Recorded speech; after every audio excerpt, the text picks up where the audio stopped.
এই মাজলিস অত্যন্ত ব্যতিক্রমধর্মী এক মাজলিস, যেই মাজলিস অন্যান্য 10টি এবং 100টি মাজলিসের চাইতে অত্যন্ত ব্যতিক্রমধর্মী। এ কারণে এখানে যে ইসলামিক আলোচনা হবে, এই আলোচনাগুলো সরাসরি মহাগ্রন্থ আল কোরআন এবং প্রিয় নবীজির হাদিস থেকে উদ্ধৃতি দেওয়ার মাধ্যমে এখানে বক্তব্য বিবৃতি উপস্থাপিত হবে। এখানের কোনো কথা, গল্প, কোনো বানানো কাহিনী, কিচ্ছা এখানে আলোচনা হবে না।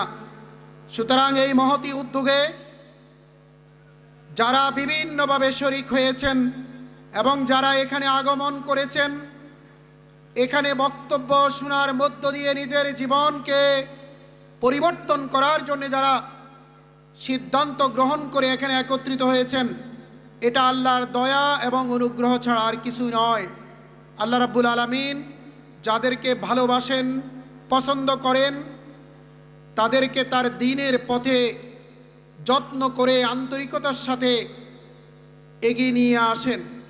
আল্লাহ রাব্বুল আলামিন যাদেরকে পরকালে জান্নাতে দিতে চান, যাদেরকে পরকালে ক্ষমা করতে চান, তাদের জন্য দিন বুঝা, দিন অনুযায়ী চলা, দিন বুঝার মতো পরিবেশে একত্রিত হওয়ার সুযোগ, সুবর্ণ সুযোগ তাদেরকে দান করেন। এজন্য আমরা সবাই সেই দৃষ্টিতে সূরা হুজরাতের সর্বশেষ আগের আয়াতের ব্যাখ্যার দৃষ্টিতে এখানে যারা উপস্থিত রয়েছেন এবং এই বক্তব্য শুনছেন, সবাই সৌভাগ্যবানদের অন্তর্ভুক্ত। এজন্য আমরা আল্লাহর শুকরিয়া আবার আদায় করি, বলি সবাই আলহামদুলিল্লাহ। রাসূল আকরাম সাল্লাল্লাহু আলাইহি ওয়াসাল্লামের প্রতি দুরূদ এবং সালাম, যেই রাসূল আকরাম সাল্লাল্লাহু আলাইহি ওয়াসাল্লামকে আল্লাহ রাব্বুল আলামিন জগতের সর্বশ্রেষ্ঠ নবী এবং রাসূল করে প্রেরণ করেছেন, সর্বশ্রেষ্ঠ আল্লাহর বান্দা যিনি, যাকে মহাগ্রন্থ আল কোরআনে কখনো আল্লাহ রাব্বুল আলামিন নাম ধরে সম্বোধন করেননি, যেখানে সকল নবী এবং রাসূলদেরকে আল্লাহ রাব্বুল আলামিন মহাগ্রন্থ আল কোরআনে তাদের সময়কালীন বিভিন্ন ঘটনা বর্ণনা করতে গিয়ে, প্রেক্ষাপট বর্ণনা করতে গিয়ে, পূর্বেকার গত হয়ে যাওয়া ইতিহাস বর্ণনা করতে গিয়ে ওই নবীদের নাম ধরে ধরে আল্লাহ রাব্বুল আলামিন সম্বোধন করলেও প্রিয় নবীজিকে কখনো নাম ধরে সম্বোধন করেননি। ইতনা হি প্যারা রাসূল, ইতনা হি প্যারা নবী, সর্বশেষ নবী, যাকে আল্লাহ রাব্বুল আলামিন পবিত্র কোরআনের ভাষায় বাশীরান, উম্মতের জন্য সুসংবাদদাতা, যাকে আল্লাহ রাব্বুল আলামিন কোরআনের ভাষায় উম্মতের জন্য নাযীরান, সতর্ককারী রূপে প্রেরণ করেছেন, যাকে উসওয়ায়ে হাসানা, উত্তম আদর্শ দিয়েছেন, যার প্রতিটি কথা, প্রতিটি কাজ, প্রতিটি কর্মকাণ্ড 23 বছরের সোনালী দিনের কোরআন ব্যাখ্যা এবং বাস্তবায়নের প্রেক্ষাপটের সেই মহেন্দ্র ক্ষণ, অত্যন্ত কালজয়ী ক্ষণ, অত্যন্ত কারুত্তীর্ণ ক্ষণ এবং মুহূর্ত, কিয়ামত পর্যন্ত আগত প্রজন্ম, কোটি কোটি আগত বনি আদম, যাদের জন্য মহানবীর আদর্শ, মহানবীর উসওয়ায়ে হাসানা, মহানবী সাল্লাল্লাহু আলাইহি সাল্লামের চরিত্র আদর্শ ফলো করা, মানা, জীবনে বাস্তবায়ন করা আল্লাহ রাব্বুল আলামিন ফরজ করে দিয়েছেন, বাধ্যতামূলক করে দিয়েছেন, আবশ্যক করে দিয়েছেন, আনএভিটেবল, অনিবার্য করে তুলেছেন।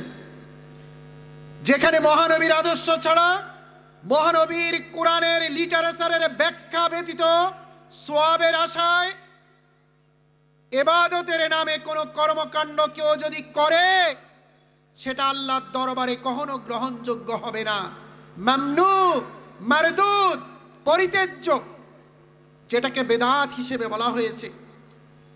প্রিয় ভাই এবং বোনেরা, সকল দুরুদ এবং সালাম সেই প্রিয় নবীজির শানে আমরা সবাই সমস্বরে বলি আল্লাহুম্মা সাল্লি আলাই, আল্লাহুম্মা বারিক আলাই। প্রিয় ভাই এবং বোনেরা, আজকে আমি আপনাদের সামনে আলোচনা করব, আমার নির্ধারিত আলোচনার বিষয় সেই মহানবীর সুন্নাহ তার গুরুত্ব এবং তার ফজিলত এবং এই কোরআন এবং মহানবীর আনুগত্য অনুসরণ অনুকরণ করার তাৎপর্য আপনাদের সামনে আমি সংক্ষিপ্ত সময় উপস্থাপন করব। প্রিয় ভাই এবং বোনেরা, আপনারা জানেন যুগে যুগে যত নবী এবং রাসূল এই পৃথিবীতে আগমন করেছেন, সকল নবী এবং রাসূলদেরকে একত্ববাদী চেতনায় উজ্জীবিত থাকার জন্যে আল্লাহ রাব্বুল আলামিন ওয়াহির জ্ঞান দিয়ে তাদেরকে সমৃদ্ধ করেছেন। ওয়াহি মানে প্রত্যাদেশ, ওয়াহি মানে আল্লাহর বিধান, ওয়াহি মানে আল্লাহর কালাম, ওয়াহি মানে আল্লাহর নির্দেশনা, ওয়াহি মানে জীবন চলার পথে নবী এবং রাসূলরা কিভাবে মানুষদেরকে তাওহীদের পথে ডাকবে তার সঠিক নির্দেশনা হলো ওয়াহি। বিভিন্ন নবী এবং রাসূলদের কাছে ওয়াহি অবতীর্ণ হওয়ার প্রেক্ষাপটে সর্বশেষ নবী আমাদের প্রিয় নবীজি হযরত মুহাম্মদ সাল্লাল্লাহু আলাইহি ওয়াসাল্লামের কাছে ওয়াহি অবতীর্ণ হয়েছে। সে ওয়াহির নাম মহাগ্রন্থ আল কোরআন। এই আল কোরআন আল্লাহর কালাম, আল্লাহর কথা। আল্লাহ বান্দার কাছে কি চান? মুসলিম ইমানদার আত্মসমর্পণকারী ব্যক্তির কাছে আল্লাহ কি প্রত্যাশা করেন? আমার আপনার কাছে আল্লাহ কি চান? আল্লাহর কি চাহিদা? আমরা আমাদের যাপিত জীবনে কি কি করব, কিভাবে করব, আল্লাহ কর্তৃক সুস্পষ্ট চিরন্তন শাশ্বত কালজয়ী বিধান মহাগ্রন্থ আল কোরআন, সর্বশেষ ওয়াহি। ওয়াহি কেন গুরুত্বপূর্ণ? মানুষের জ্ঞান সীমাবদ্ধ, মানুষের গবেষণা সীমাবদ্ধ, মানুষের আবিষ্কার একটা সুনির্দিষ্ট সময়কে কেন্দ্র করে হয়।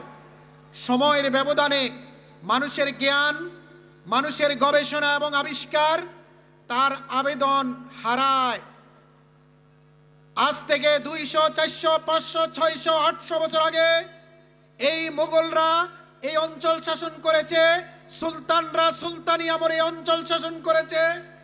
তারপরে ব্রিটিশ ইস্ট ইন্ডিয়া কোম্পানি এসেছে, তারা 100 বছর শাসন করার পরে ব্রিটিশ সরকার এই অঞ্চল শাসন করেছে, তারা 90 বছর শাসন করেছে। তারা মানুষদেরকে শাসন করার প্রেক্ষাপটে বিভিন্ন বিধি, বিভিন্ন ল, বিভিন্ন সংবিধান, গুরুত্বপূর্ণ বিভিন্ন ধরনের প্রবিধি তারা জারি করেছে। অধিকাংশ প্রবিধানের এখন আবেদন এবং চাহিদা হারিয়েছে। আমাদের বাংলাদেশের সংবিধান বহুবার পরিবর্তন হয়েছে, 1 বার, 2 বার, 10 বার, 15 বার, 16 বার, 17 বার পরিবর্তন হয়েছে। বাংলাদেশের সরকারি বেসরকারি অধিদপ্তর পরিদপ্তর, বিভিন্ন ডাইরেক্টরেট জেনারেলদের দপ্তরের যত নিয়ন্ত্রণ প্রক্রিয়ার যত rules regulation, did of agreement, বিধি প্রবিধি সব কিছু প্রতিনিয়ত পরিবর্তন হয়। তার কারণ সময়ের চাকা ঘুরতে ঘুরতে প্রগতিশীলতা এবং ক্রমবিকাশমান উন্নত, উচ্চকিত এবং সমৃদ্ধ একটি চেতনার দিকে সময় যায়। মানুষের বুদ্ধি বাড়ে, বিজ্ঞানের আবিষ্কারের প্রসারতা তীব্র হয়, মানুষের বহুমাত্রিক সায়েন্টিফিক ইন্ডিকেশন মানুষের বোধ বুদ্ধিতে প্রভাব ফেলে। এজন্য আইন পরিবর্তন হয়, বিধি পরিবর্তন হয়।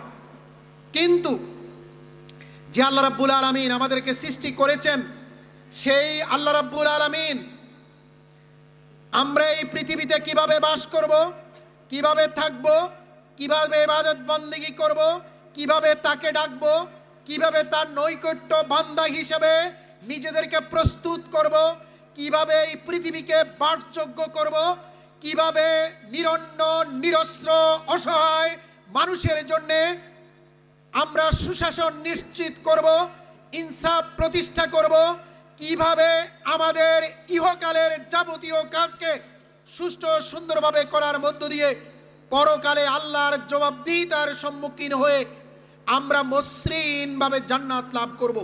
সমস্ত বিধিবিধান, সমস্ত রুলস রেগুলেশন, সমস্ত দিক নির্দেশনা, সমস্ত মেথড মহাগ্রন্থ আল কোরআনে আল্লাহ রাব্বুল আলামিন বলেছেন।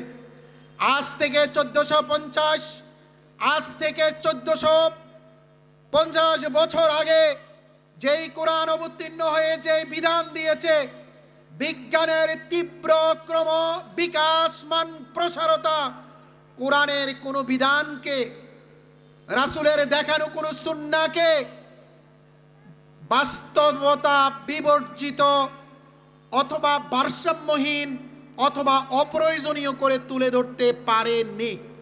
বরং কোরআনের আয়াত চিরন্তন, শাশ্বত, অনন্তসীম কালে আগত পরবর্তী প্রজন্মের জন্য কোরআনের বিধান অব্যাহত, তার আবেদনকে অটুট রেখে কিয়ামত পর্যন্ত চলবে।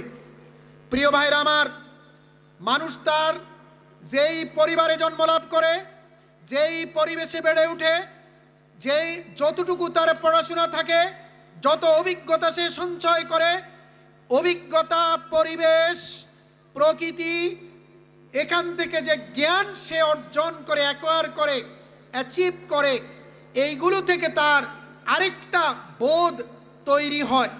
সাইকোলজিক্যালি, মনোজাগতিকভাবে সেটাকে বলা হয় স্পেকুলেশন পাওয়ার, যেটা দিয়ে মানুষ আন্দাজ করে। এখানে অ্যাম্বুলেন্স চলে গেলে মানুষ বুঝতে পারে, মনে হয় কেউ আহত হয়েছে অথবা মারা গিয়েছে। সাইরেনের শব্দ শুনলে বুঝতে পারে কোথাও আগুন লেগেছে। এই যে মানুষের স্পেকুলেট করা, এটা মানুষের অভিজ্ঞতা থেকে তৈরি হয়। কিন্তু এই মানুষ আজ থেকে 200 বছর আগে, 150 বছর আগে, 100 বছর আগে যারা এই জগৎকে শাসন করেছে তারা সবাই মারা গিয়েছে। আজকে যারা দেশকে শাসন করে, এরা 100, 150, 200 বছর পরে কাউকে খুঁজে পাওয়া যাবে না। ইতিহাসের গতি দ্বারাই সময়ের যাত্রাপথে বিলীন হয়ে যাবে মানবতা, মানুষ, তার চিন্তা, তার ভাবনা, তার যোগ্যতা, তার গবেষণা। এজন্যই ওয়াহির জ্ঞান অত্যন্ত কার্যকর এবং প্রয়োজনীয়। এজন্যই আল্লাহ কর্তৃক গাইডলাইন, জীবন চলার পথ পদ্ধতি, সঠিক নির্দেশনা, ইটস ভেরি ইম্পর্টেন্ট।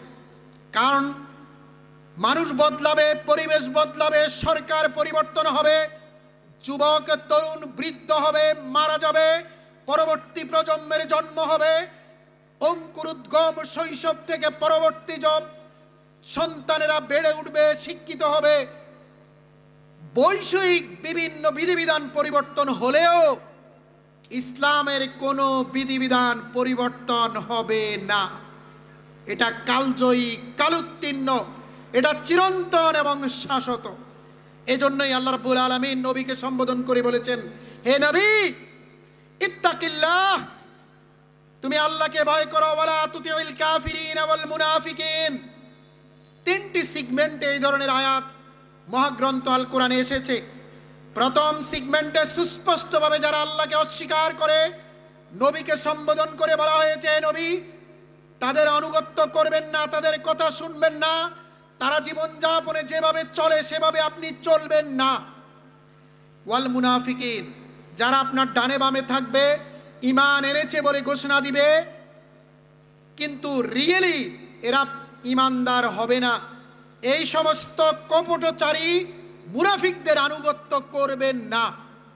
নবীকে আল্লাহ সম্বোধন করে বলছেন। এটাকে শুধু নবীকে সম্বোধন করে বলেছেন না, উম্মতের প্রত্যেকটা সদস্য এই নির্দেশনার আওতাভুক্ত? বলেন, প্রত্যেকটা সদস্য এই নির্দেশনার আওতাভুক্ত।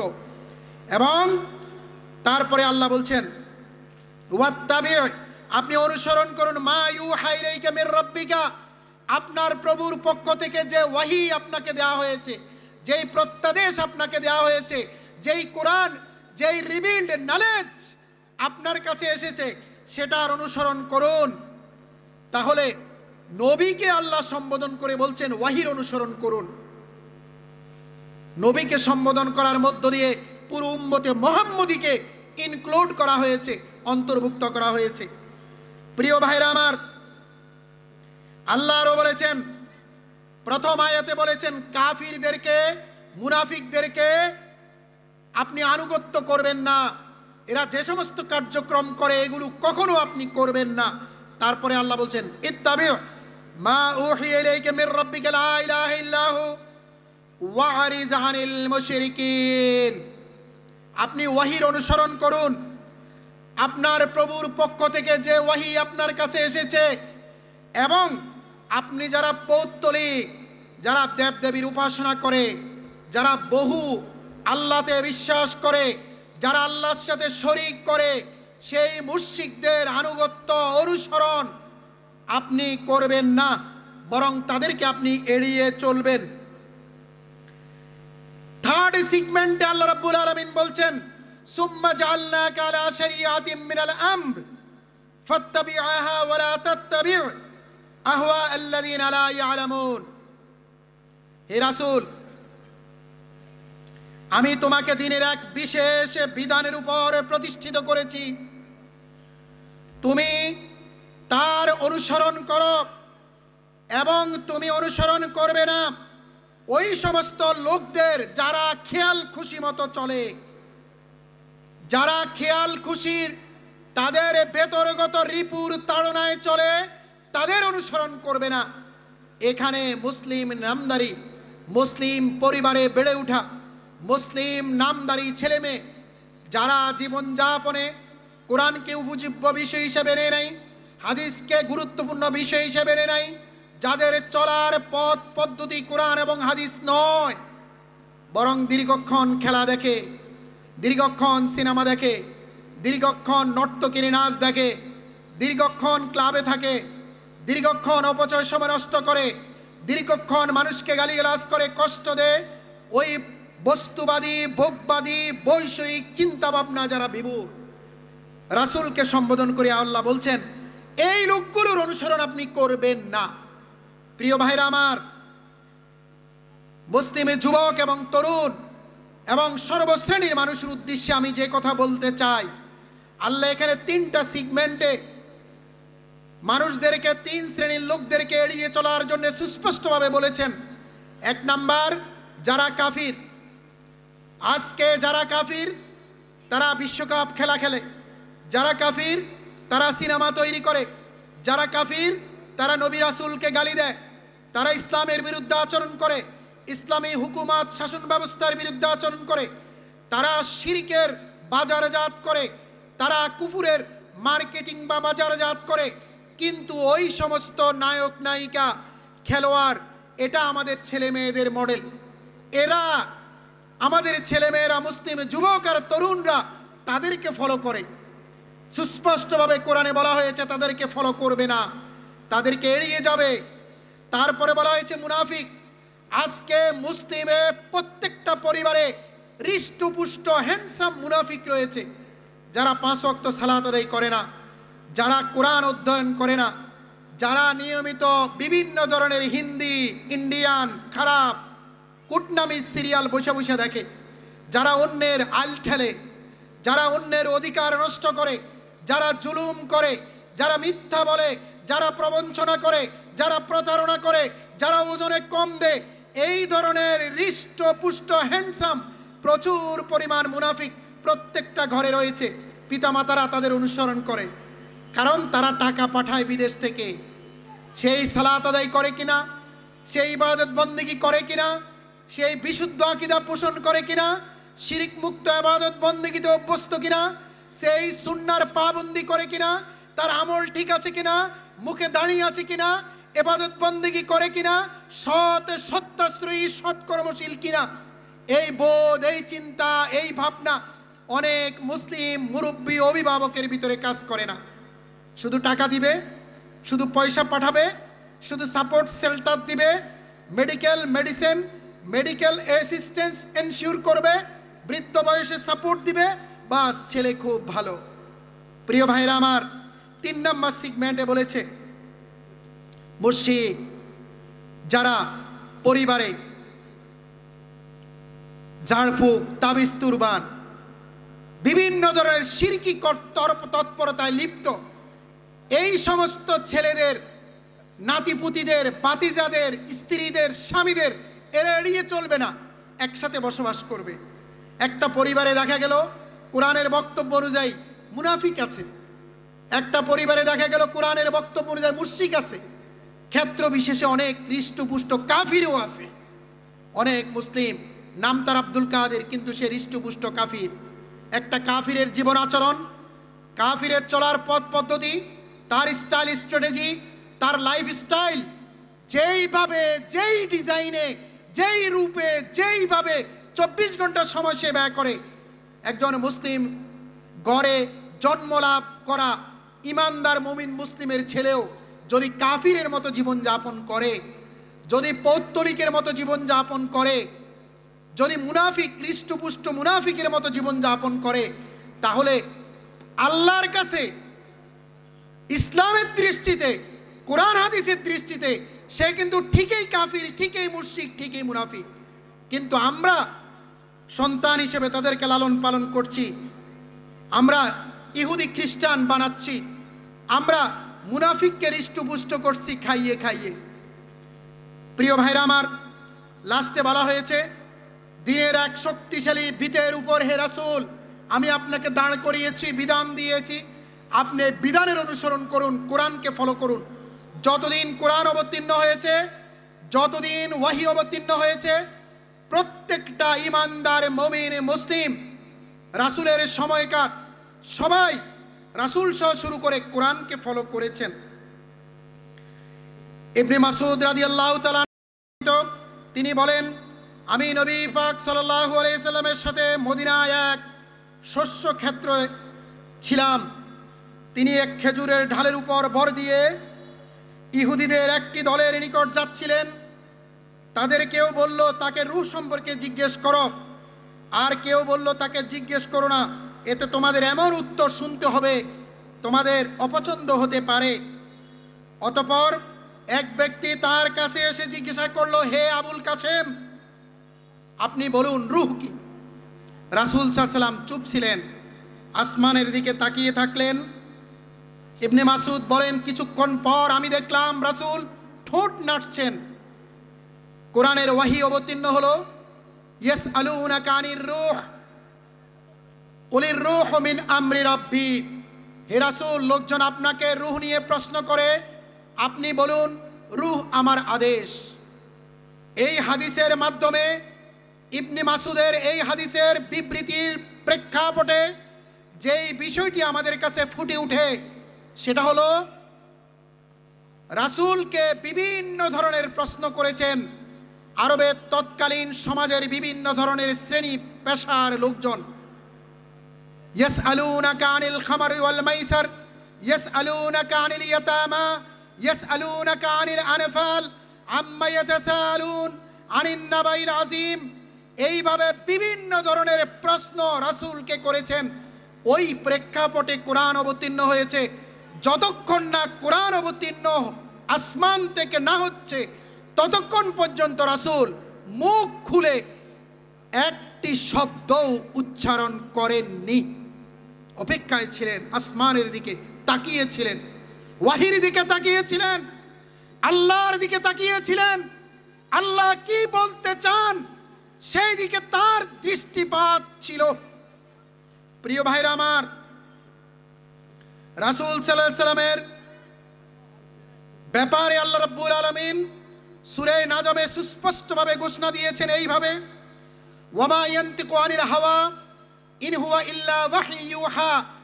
রিপুর তাড়নায় আবেগে বশবর্তী হয়ে তিনি কোনো কথা বলেননি।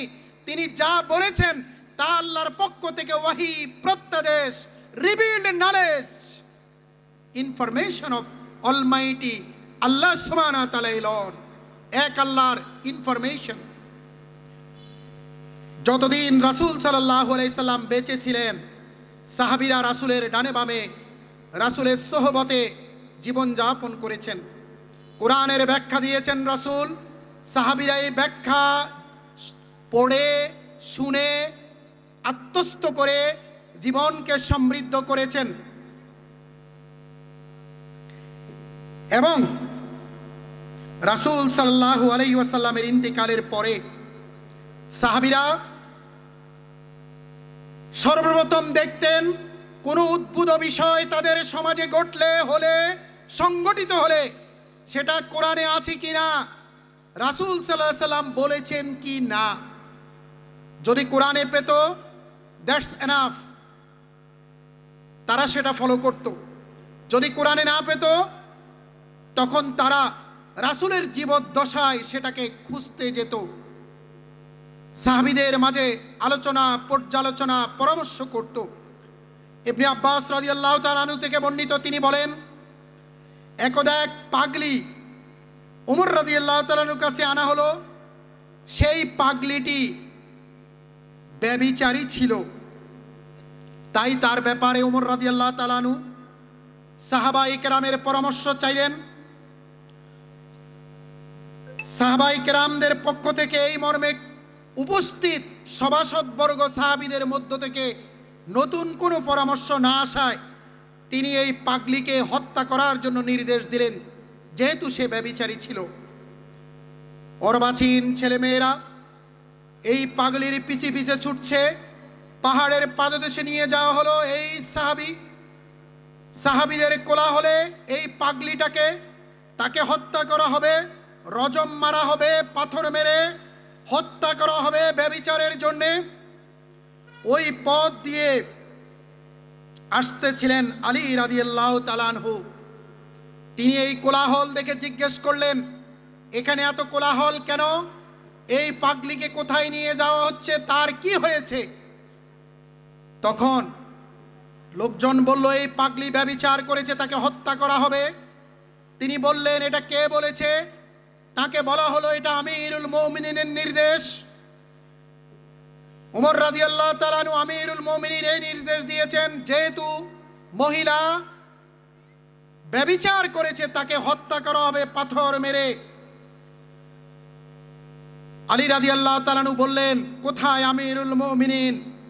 তিনি বললেন, ওই যে ওই দিকে আছে। তিনি আমিরুল মুমিনিনের কাছে আসলেন। এসে আমিরুল মুমিনিনকে জিজ্ঞেস করলেন, হে আমিরুল মুমিনিন, আপনি কি জানেন না সেই রাসূলের হাদিস, রুফিআতিল কালাম বিসালাসা, তিন শ্রেণীর মানুষের উপর থেকে কলম, শরীয়তের দণ্ডবিধি প্রবর্তনের অ্যাপ্রোচ উঠিয়ে নেওয়া হয়েছে। এক, সে পাগল যতক্ষণ তার জ্ঞান না ফিরে। দুই, ঘুমন্ত ব্যক্তি যতক্ষণ না সে জাগ্রত না হয়। তিন, অপ্রাপ্তবয়স্ক বালক যতক্ষণ না সে সাবালক হয়। সুতরাং এই নারী ব্যভিচার করেছে, কিন্তু সে তো পাগল, বিকৃত মস্তিষ্কের অধিকারী। তাকে কিভাবে আপনি রাসূলের হাদিসের বিপরীতে গিয়ে রজম মেরে হত্যা করার জন্য নির্দেশ দিয়েছেন? সাথে সাথে আমিরুল মুমিনিন এই বিধান উঠিয়ে নিয়েছেন। সাথে সাথে আমিরুল মুমিনিন তার সিদ্ধান্তকে পরিবর্তন করেছেন এবং সাথে সাথে আমিরুল মুমিনিন বলতে শুরু করলেন, আল্লাহু আকবার, আল্লাহু আকবার, আল্লাহ মহান, আল্লাহ মহান, আল্লাহ আমাকে সেভ করেছে, আল্লাহ আমাকে বাঁচিয়েছে।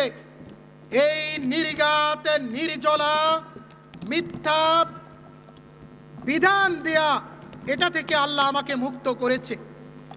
প্রিয় ভাইরা আমার, ইবনে আব্বাসের এই হাদিসের মাধ্যমে আমরা কি জানতে পারি? ইবনে আব্বাসের এই হাদিস থেকে আমরা এটা জানতে পারি যে রাষ্ট্রপ্রধান সিদ্ধান্ত দিচ্ছেন, অদ্দজাহানের খলিফা সিদ্ধান্ত দিচ্ছেন, আমিরুল মুমিনিন সিদ্ধান্ত দিয়ে দিয়েছেন, ওই সিদ্ধান্ত বাস্তবায়ন হতে চলেছে। কিন্তু যখনই জেনেছে যে এই সিদ্ধান্ত হাদিসের বিপরীতে, রাসূলের সুন্নাহর বিপরীতে, রাসূলের বক্তব্যের বিপরীতে, রাসূলের বিধানের বিপরীতে, সাথে সাথে নিজের আমিরুল মুমিনিনের বিচারকের অধিপতির এই শাসকের সিদ্ধান্তকে কোরবান করে দিয়েছেন, জলাঞ্জলি করে দিয়েছেন। রাসূলের হাদিসকে তুলে ধরেছেন, উচ্চকিত করেছেন, মহিমান্বিত করেছেন, রাসূলের হাদিসের বাস্তবায়ন করেছেন। প্রিয় ভাইরা আমার, যতদিন কোরআন অবতীর্ণ হয়েছে, কোরআনের প্রত্যেকটি শব্দ আল্লাহ ডিজাইন করা।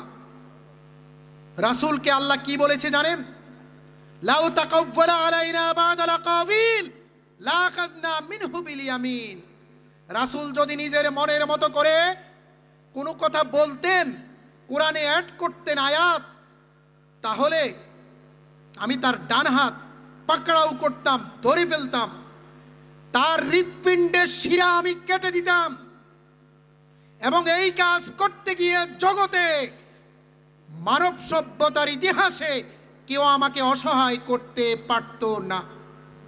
ফামা কানা আনহু বিমুজিজিন ওয়া ইন্নাহু লাতাযকিরাতুল লিল মুত্তাকিন।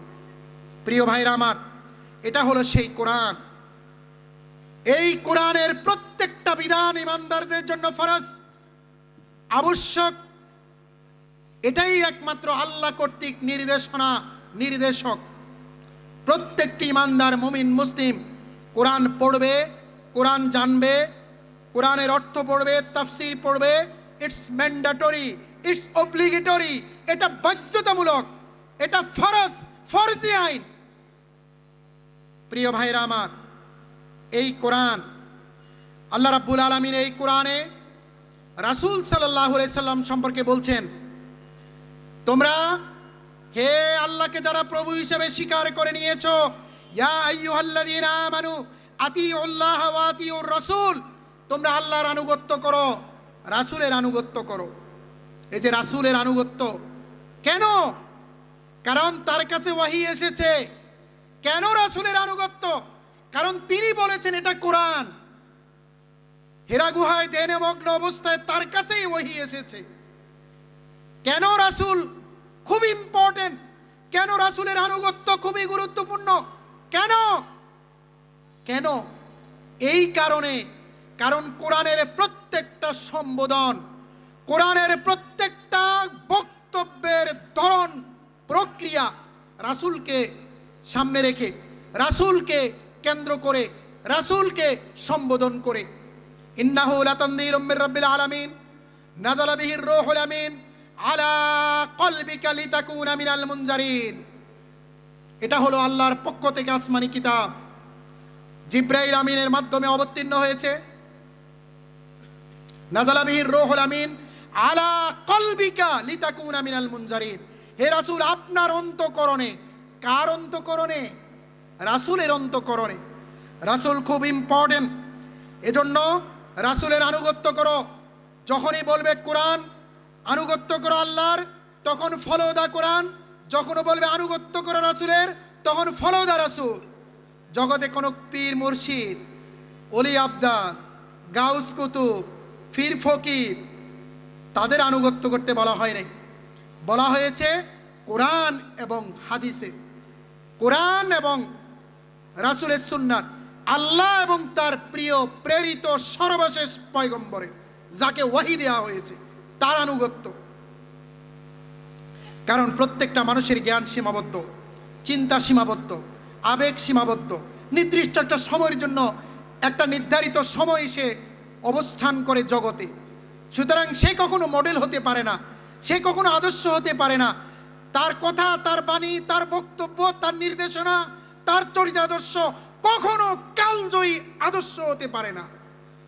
প্রিয় ভাইরা আমার, রাসূলের আদর্শ অনুসরণ করা প্রত্যেকটা ঈমানদার মুমিন মুসলিমের জন্য ফরজ। আবু হুরায়রা থেকে বর্ণিত, তিনি বলেন, কুল্লু উম্মতি ইয়াদখুলুনাল জান্নাতা ইল্লা মান আবা। কিলা মান ইয়াবা ইয়া রাসূলুল্লাহ? ক্বালা মান আতানি দাখালাল জান্নাহ ওয়া মান আসানি ফাকাদ আবা। রাসূল সাল্লাল্লাহু আলাইহি সাল্লাম বলেছেন, আমার সকল উম্মত জান্নাতে যাবে, কিন্তু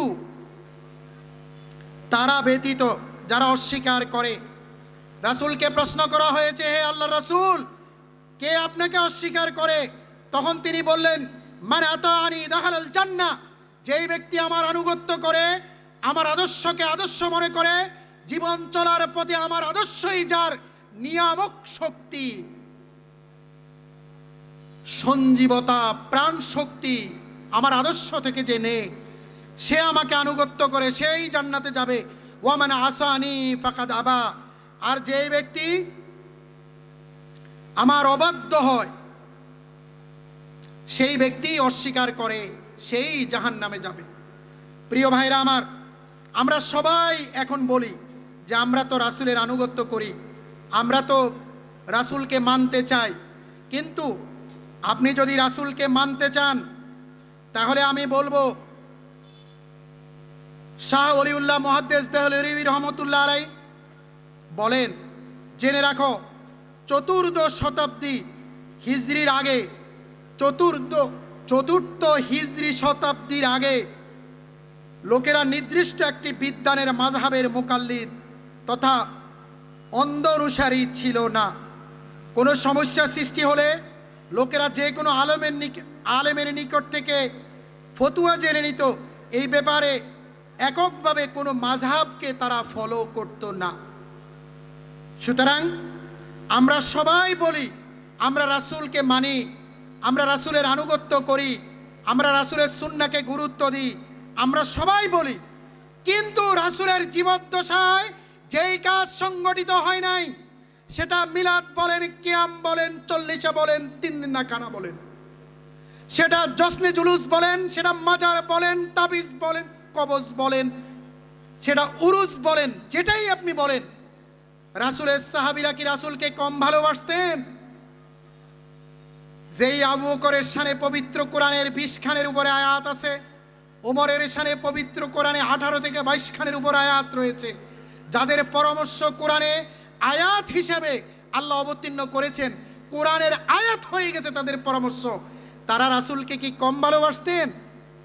যাদের সন্তুষ্টির ব্যাপারে কোরআনের সুস্পষ্ট আয়াত রয়েছে, 2 শতাধিকেরও বেশি আয়াত সাহাবীদের শানে পবিত্র কোরআনে আছে আয়াত, সাহাবীদের শানে কিতনা হি প্যার থা, রাসূলের প্রতি কত তীব্র প্রেম ভালোবাসার আসক্তি ছিল সাহাবীদের। 2 শতাধিক আয়াত সাহাবীদের শানে পবিত্র কোরআনে রয়েছে। অথচ আমরা যেটা রাসূলের জীবদ্দশায়, রাসূল পরবর্তী আবু বকর রাদিয়াল্লাহু তাআলা আনহু, ওমর রাদিয়াল্লাহু তাআলা আনহু, উসমান রাদিয়াল্লাহু তাআলা আনহু, আলী রাদিয়াল্লাহু তাআলা আনহু, খেলাফতের সোনালী 30 বছরের ইতিহাসে যা হয়নি, সেটা আজকে আমরা সওয়াবের আশায় করছি। আর আমরা রাসূলের প্রেমের কথা বলছি, রাসূলের ভালোবাসাকে আমরা প্রকাশ করছি।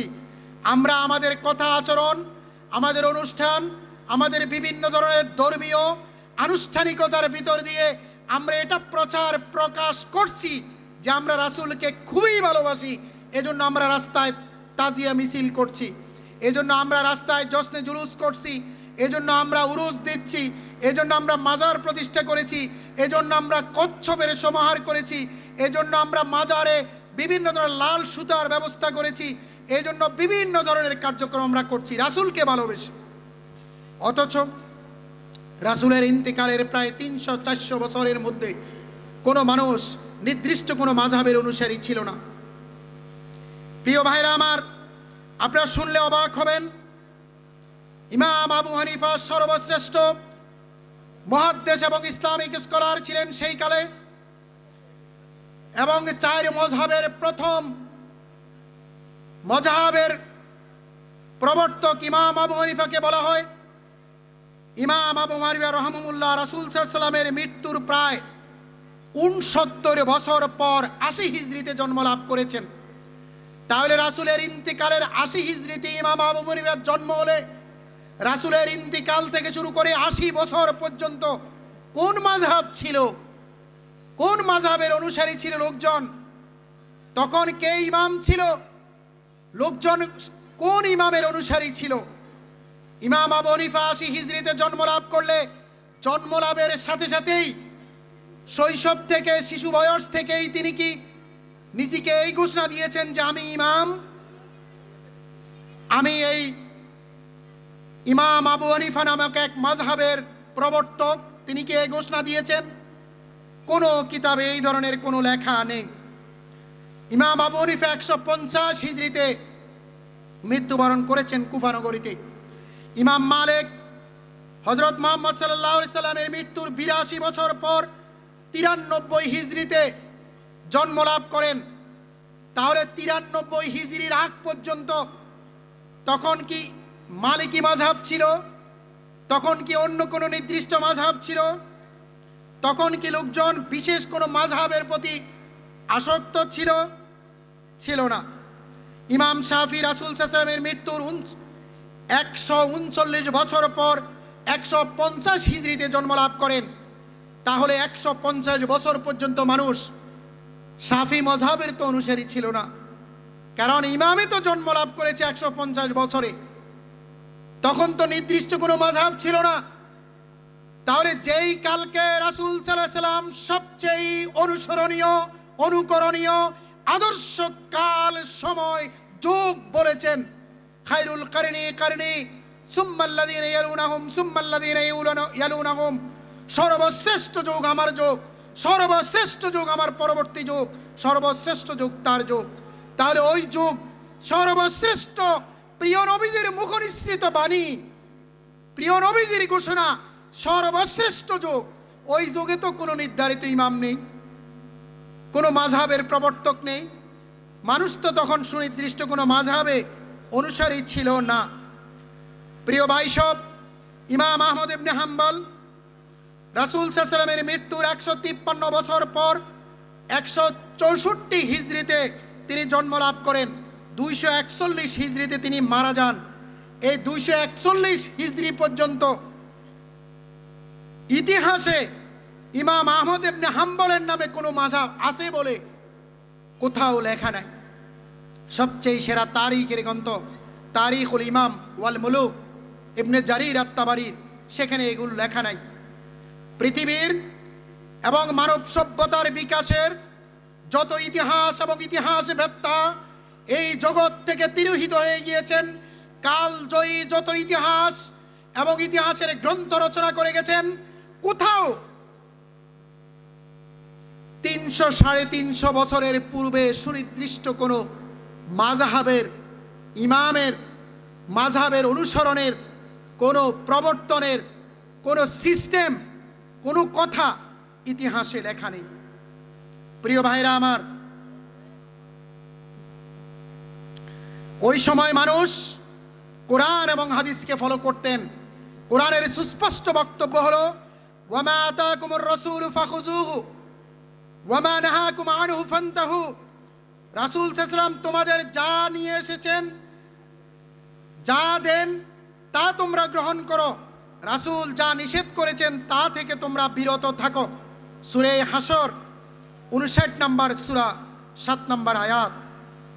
রাসূল সাল্লাল্লাহু আলাইহি ওয়াসাল্লাম ওয়াহির বিধানের মাধ্যমে যে জাতি এবং সম্প্রদায় তৈরি করেছেন, আত্মসমর্পণকারী সে জাতি এবং সম্প্রদায়, যারা এতটা সোনালী যুগের সোনালী মানুষ ছিল যে সানা থেকে হাজরামাউত পর্যন্ত একটা অবলা সুন্দরী রমণী রাতে দিনে একা একা হেঁটে যেতে পারত, কেউ তার দিকে তাকিয়ে দেখতো না, তাকাতো না।